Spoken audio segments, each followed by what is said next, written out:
Hello, Dr. Zakir Naik.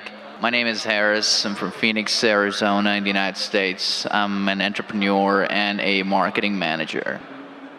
Two of my friends in America have converted watching YouTube videos of you. One of them a Christian, one of them an atheist. One of my friends presented me with how to deal with an atheist DVD of yours, which I did watch. But that didn't answer my question. And I've asked this question to a lot of people with no satisfactory answers, a lot of intelligent people. Of all the scholars that I've ever watched on YouTube, in my opinion, you are the most rational, logical, easy to understand kind of scholar that I've ever come across in my life. And it is really important that this question is answered because I've never had a satisfactory answer for this question. My question is like a coin with two sides. The first side of it is this, and this is the question. I'm somewhere between an atheist and agnostic. I'm not sure where. God has created this entire universe, and the Quran speaks a lot about how it has taken so many days and mountains and this and that, and life is going to be a test and whatnot. My question is, way before God decided to create this entire universe, before he decided to put human beings, before he decided to send Prophet Muhammad or Adam and Eve, way before he even planned about doing any of this, he knew the end result of it. He knows in the end he will be disappointed by certain people and he will throw them in hellfire. He knows they will be burning. He knows they'll be tortured, and that is when they'll be repenting for what they've done. Way before he created the entire universe, he knows the outcome is gonna be bad. It may be good for certain people who are in heaven, but he knows that he can save those people from being in hell, way before he even decided to go ahead with the creation. Yet he decides to go ahead with it, with all his godly logic. Why would he want to do that?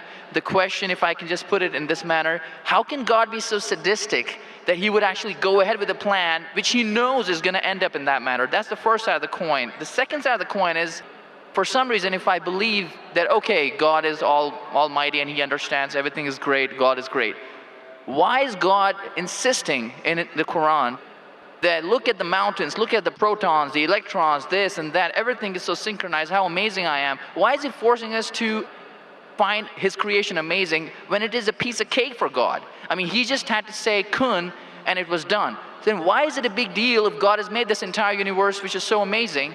Because for God it's nothing. So I should not be really amazed at his creation. He can do much more than this. So I do not understand why he wants us to respect what he's done or find it amazing what he has done. The brother asked a very good question and a very intellectual question. It's a very good question. And he has seen some of my tapes on YouTube, even of atheism. And this question that is troubling him, he hasn't got the answer to. The brother asked the question that Almighty God knows everything before he created the heaven and the earth, before he created human being. Even if one person goes to he could avoid that. Hell, he could have avoided that. I mean, he could avoid being disappointed. Of course. I'll reply. The brother said, even if one person goes to hell, it is as though God would be disappointed. Now coming to your question, I started a school. And you may have heard Islamic International School. If a teacher takes an examination, if she is just, while she is giving the examination, she writes in the maths paper 2 plus 2 is equal to how much? The student in front of her or him, the teacher, writes 5. She can very well tell the student, change 5 to 4. Would it be just on the teacher during the test and examination to correct a student who's writing a wrong answer? Right, but if she has an option that the student doesn't need to do any of that and still No, I'm asking a simple question. I'm asking a simple question. The teacher has given the question paper. Right. All the students were informed about it. You're right. For that particular situation, For that particular situation, the teacher can tell, dear student, change 5 to 4. What will the other students think about? Unjust. But God can be just at the same time. He can create a completely different condition. He doesn't have to go ahead with that situation. He's not bound by any situation. Brother is saying Almighty God can create something which is perfect and will not make mistake, correct? That Right. God has already done. He created the angels. God Right. created the angels. The angel never go against any commandment of God. But human being is a better creation than angel. The angels have got no free will of their own. If you have heard my tapes, if you have not heard, I'll tell you now. The angels are a creation of Almighty God, but not the best creation. Almighty God created the human beings. The human beings have a free will to go against God or to follow God. If you have chosen to be a human being, if you disobey His commandments, you go to hell. If you obey His commandments, you are superior than the angel. Because the angel doesn't have a free will of his own, then he follows God. It's nothing great. The human beings are the better creation of Almighty God. Almighty God has given a free will. That's a different question that Almighty God knows. Because He has ilm-e-ghaib, He has knowledge of the future. He is more superior. So He has created such a creation which has a free will. The fault is of human being, not God. No, but God has created us with that fault, and He knows He can Not avoid fault, that. not fault. It's not fault, brother. It is free will. Why is He giving us a free will when He knows He's going to eventually put these many people in hell? Why is He doing something? That is a different creation. Like, would you want to create something which can think on its own, or would Why you want would to? someone so compassionate can That, also brother, be that's what sadistic I at the tell you. same time? What you want, God has already created an angel. I'm asking you, which is better? An angel following Almighty God or a human being following Almighty God? Which is better? For me, absolutely, if I get a second chance, I would want to be an angel. Why would I risk going to Second hell? chance, correct.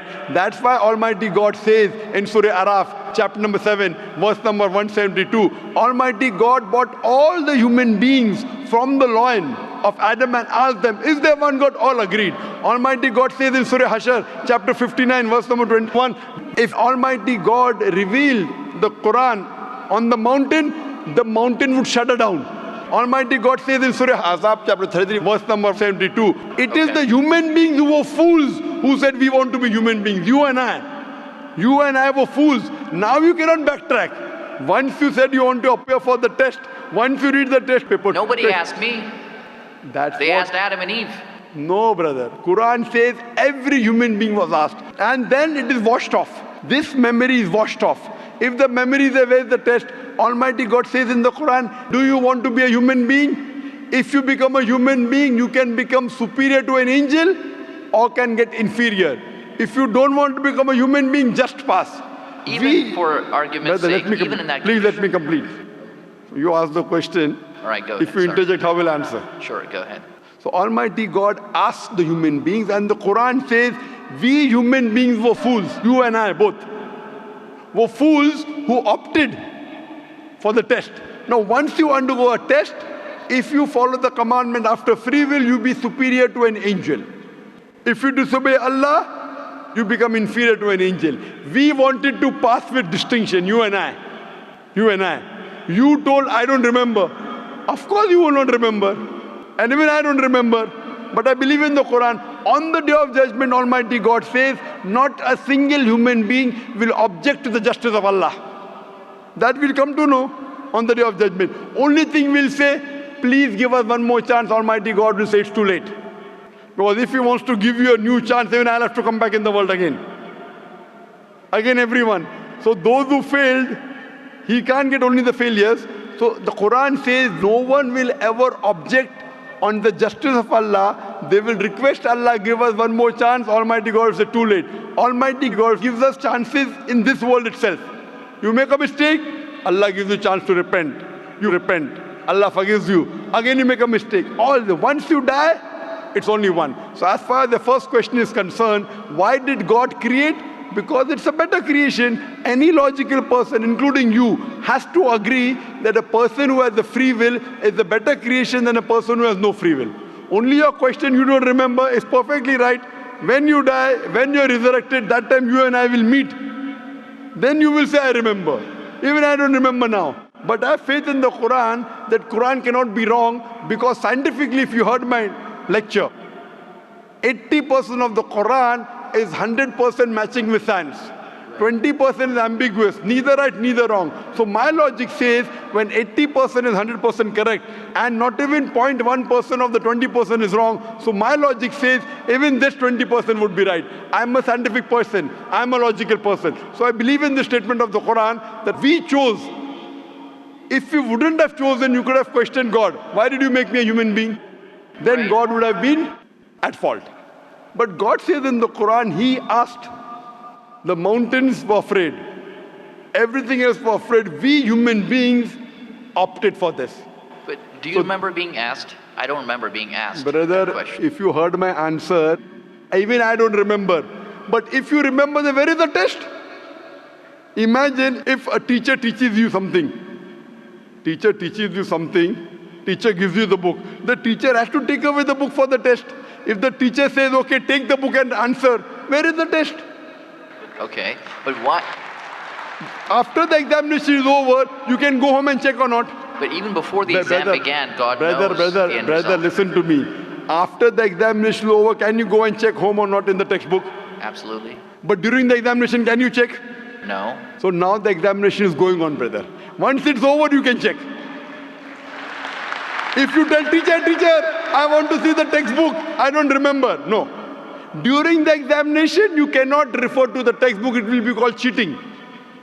Correct?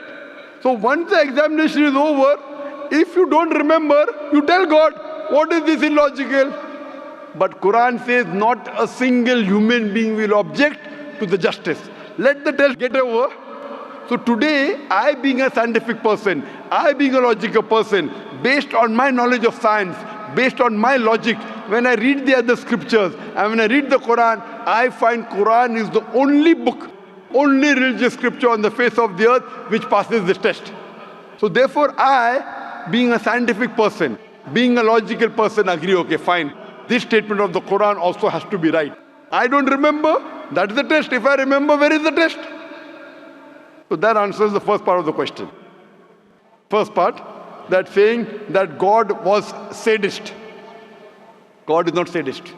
For example, I start a medical college.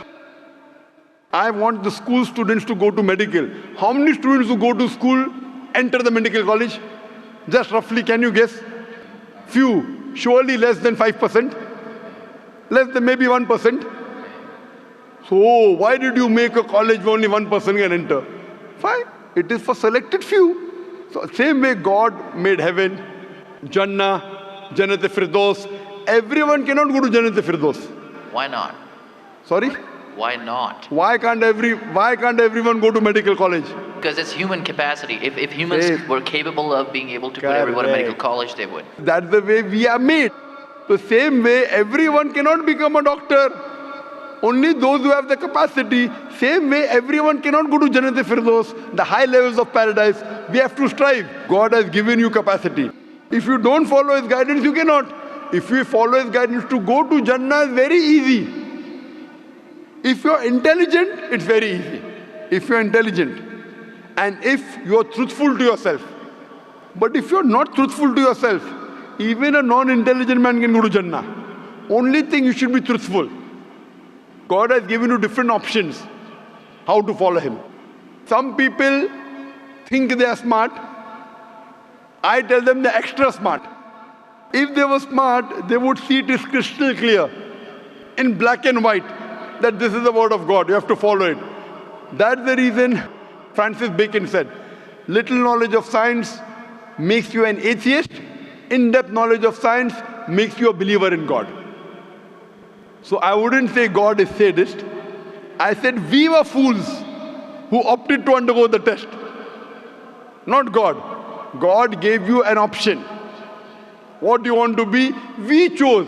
So we are responsible, not God. God is not a sadist. We are fools. That's what the Quran says. On the day of judgment, you will come to know, inshallah, you and I both. Inshallah, if I go to Jannah, inshallah, I'll pray to God, I'll thank God. You know, I was a good person, I choose to be a human being. If you pass that. If you fail, then we will curse our own self. Hope that answers the question. The second part? Sorry, what was the second part? That even if I believe how almighty He is, how knowledgeable He is, why is He so bent on convincing us, look at the mountains, look at the electrons, look at the protons? The second part of the question was that why does Almighty God give references of the mountain that He's created this?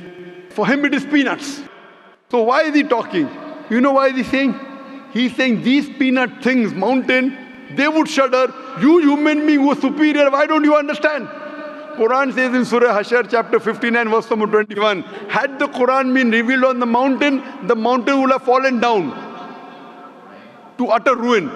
But to us human beings it makes no difference. He's giving these examples to show that these things which are so powerful, the mountains, etc., which He has created, would have submitted their will.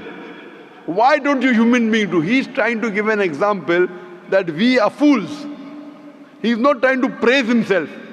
And whenever He asks us to praise Him, or when He says, for we say Allahu Akbar, God is the greatest, do you think it will change Allah? No.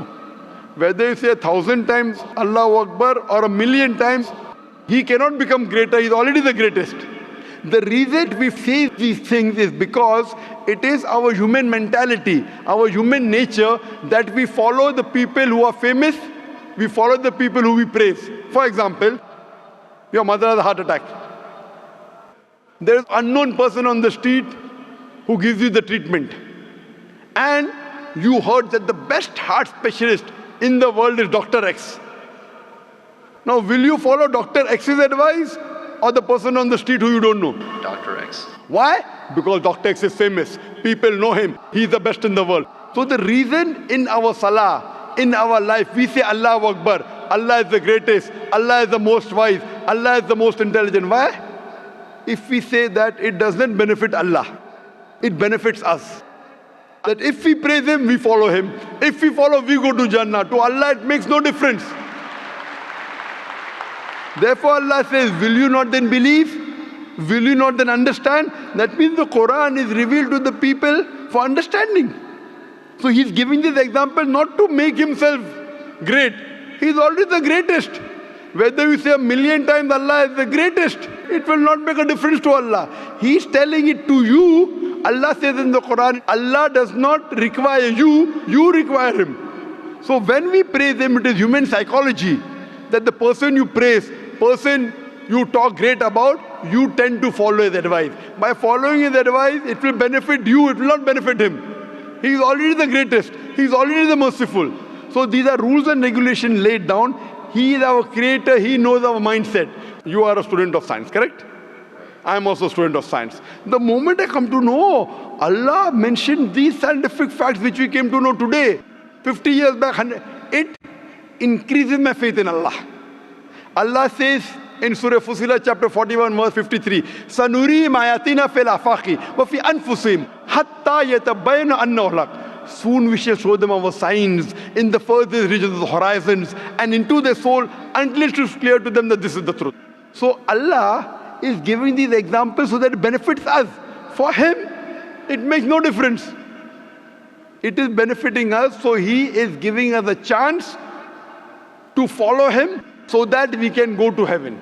Hope that answers the question, brother. I recognize His power, and I understand He's amazing in all that He's done. But am I expected to be amazed at His achievements at creating this universe? Because for Him, it's like a 1-second job. Correct. Right? So for Him, which is 1-second job, when He tells you not to have alcohol, if you have alcohol, sure. But am I expected to be amazed at His creation? No, see, the thing is that He is not there to prove Himself better. If you believe that for Him it is peanuts, so will a person lie? No. So if He says don't have alcohol, you will not question Him. No. Don't have pork, you will not question Him. Yeah, but I'm not amazed at His creation because for Him it's nothing. Compared to us, it's amazing. For Him, it's nothing. Right. But compared to us, a person who can create the universe, when He tells me not to have alcohol, I immediately follow. Sure, I don't mind following Him, but do I have to be amazed at His creation, as is said in the Quran? See, as you asked me the question, should I be amazed at the creation? Right. I would say, if I believe human being is a better creation, then yes, I'm amazed, and then I say, Alhamdulillah, He has made me better than that. So if I'm amazed, He made the mountains, He made the stars, He made the sun, but He made Zakir Naik also. He made a human being. and we are the best of creation. So he gives these examples so that we realize what benefit he has given to us, all the favors he has given to us. Talking about the science, talking about the protons, talking about the mountains. Finally, he says human beings are the best creation. So in comparison, we have to agree that our Creator has created this human body, the molecules, the DNA, the complex thing, which can never come by chance. So in this way, we are amazed at the creation of the human being. And then we submit to him. If we are not amazed, only by being amazed, we submit that he is our creator, he is worth worshipping. No one else can do that. This is so that we worship him and we pass the test and we go to paradise. Hope that answers the question. If Bill Gates gives me $100, should I be amazed that he has given me that money? I believe that the question has been answered, and unfortunately we are very constricted for time. You are welcome to come back tomorrow, inshallah. As with all of the brothers and sisters, we have come to the end of tonight's session. So please, a very I'll big just give thank this you. last. It said, if Bill Gates gives you $100, Should I be amazed? will you get amazed? Brother, the question is, why should Bill Gates give you $100?